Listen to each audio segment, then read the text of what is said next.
Howdy, heretics! We can never be as well organized as the Watchtower evil cult, but we can beat them when it comes to team building, working as a team. And what's the difference between organization and working as a team? I would like to tell you a story that's a true story about some elders in rural Sweden that beat the society at their own game. If you spend any time with the Watchtower organization, you know it's a mean green real estate machine.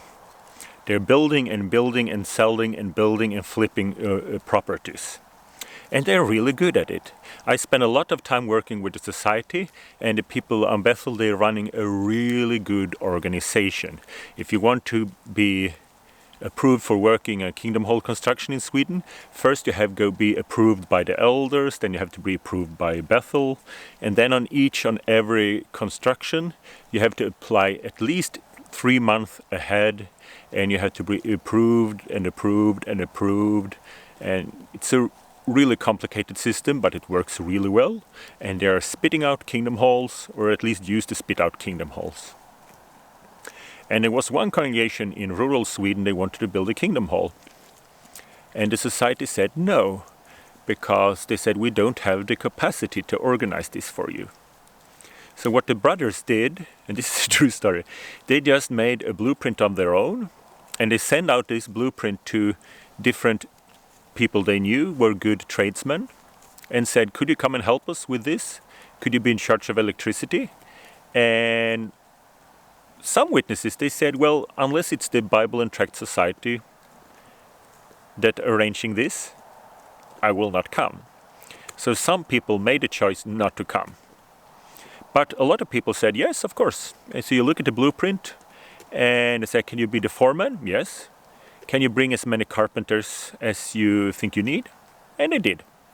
And then we got together, we built this Kingdom Hall, and it was the best project ever. I've been to so many projects in many different countries. This was the best project ever. It was good quality construction, it was good health and safety, we had good food, and they also used repurposed material, which is good for the environment, but also good for the economy of the congregation. So I remember later when I met with people on Bethel, in the architect department, and I started talking about this project, and they looked at me like, and they said, this was the worst project ever. And I said, no, it was the best project ever. And they said, no, it was the worst project ever. And they started, and I just realized this is where I'm supposed to keep quiet. So I did, and let the brothers at Bethel do the talking. And they said, this was the worst project ever, and it was terrible health and safety. It's a miracle no one got killed, and it's a miracle the house is still standing and was reposed to Jehovah's name. And they also said that the society decided from now on no one should be allowed to build their own Kingdom Hall. And I remember, even as an indoctrinated witness, I was thinking, building a Kingdom Hall is an act of worship. Why would you need the Bible, the Watchtower's approval to build a Kingdom Hall? But Watchtower, they thought they were allowed to. But it was pretty obvious. They were so pissed at Bethel because those elders beat them at their own game. They were not organized. We just had a blueprint, we got the material, we invited everyone that wanted to come, and it was so great. So that illustrates the difference between organization and teamwork. Because as a team, you decide, this is our blueprint, so to speak. This is our blueprint. This is what we're going to do this weekend. And then, when we're done this project, maybe we never ever see each other again. Because it's not an organization. It's not a Kingdom Hall machine that makes a new one every week. It's a project-to-project teamwork way of organizing it.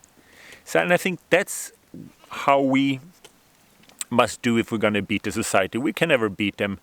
We can never beat the evil cult when it comes to organization. They are really good at that. But we can be better at teamwork.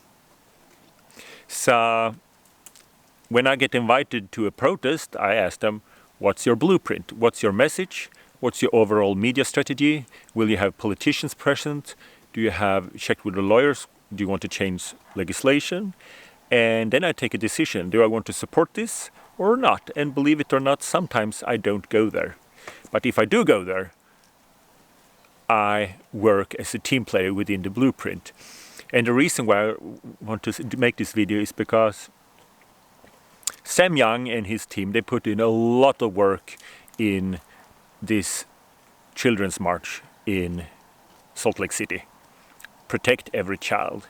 To draw more attention to his hashtag, we have been invited as a small tag-along of ex-Jehovah's Witnesses. And we must remember that this is his baby. He's put a lot of work in there, because I got a lot of messages, really nice messages, I appreciate that, but say, well, we should talk about blood doctrine and Australian Royal Commission, overlapping generation and everything, and no, it's nothing wrong with that, but that's a different project.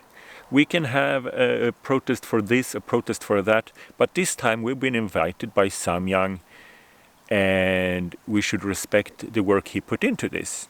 We've been asked to have a small section of hashtag all religions must, because all religions must respect human rights and the rights of a child according to the UN chart. And one of these rights are that children should be protected by sexual abuse. So that's why we've been invited, to add a little flavor to his party. Not to take over. And think about it. That would be so typical us. Imagine if you have first 5,000 people in a march under the same banners, and then you have 25 witnesses under 25 different banners. That would be very typical us. But we have to step up our game and try to be better team players, because we don't want Sam Young to regret inviting us. So if you take the decision to come, you're welcome. But remember, this is ecumenical march, so we're not there to talk about why Watchtower Jesus is better than Mormon Jesus. We will not make fun of people's underwear. We will not talk about Christmas or Australian Royal Commission.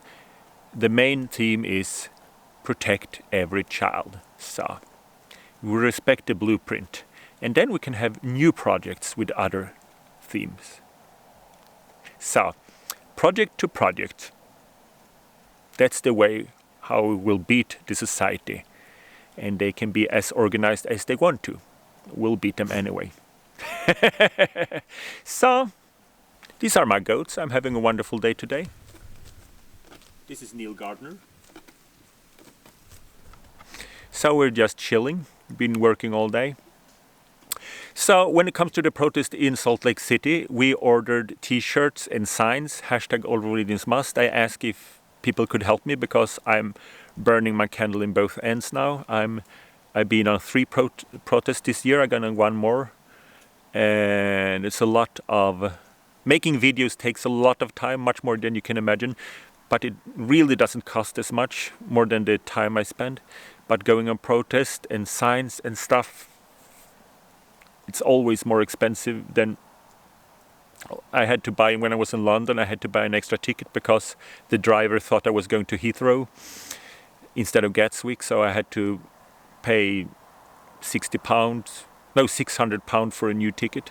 Always something happening. So if you do believe that my form of activism is doing something good, I'm sorry, but I have to mention that I do have a Patreon account. So if you want to help me, please do, because there are some costs involved with this. We ordered t-shirt for 1,000 t-shirts and sign for the Salt Lake City protest for $1,000, and I got some contribution, but only $60. So yeah, you do the math. The amount of money going out is more than the amount of money going in.